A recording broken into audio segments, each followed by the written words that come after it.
औज़ुबिल्लाहिमिनश्शैतानिर्रजीम बिस्मिल्लाहिर्रहमानिर्रहीम। काबिल तराम बुज़ुर्गों, भाइयों, साथियों, नौजवानों, मोअज़्ज़ज़ माँ बहनों, अस्सलाम वालेकुम। आज का ये जो खुसूसी मैसेज है, मैं चेयरमैन इमरान खान साहब की इंस्ट्रक्शंस के मुताबिक आप सबको पहुंचाना चाहता हूं।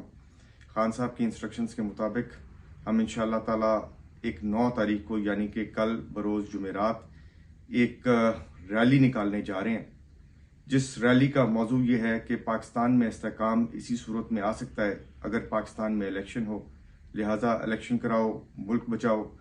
इसके साथ साथ क्योंकि जब तक पाकिस्तान में सियासी इस्तेहकाम नहीं आएगा तो तब तक माशी इस्तेहकाम भी नहीं आ सकता, और जिस कदर इस इम्पोर्टेड हुकूमत ने महंगाई कर दी है तो ये रैली महंगाई के खिलाफ भी है। तो मेरी आप सब दोस्तों से, साथियों से अपील है, तमाम यूनियन काउंसिल के दोस्तों साथियों से अपील है कि कल इंशाअल्लाह ताला इस रैली की शुरुआत हम 12 बजे जाम के चट्ठा से करेंगे और इसका अख्तिताम अलीपुर चट्ठा में करेंगे। मेरी आप सबसे पुरजोर अपील है कि इस कौम की खातर, अपने बच्चों के मुस्तकबिल की खातर, इस महंगाई से निजात पाने की खातर इस रैली में ज़रूर शिरकत करें। आप सबका बहुत बहुत शुक्रिया।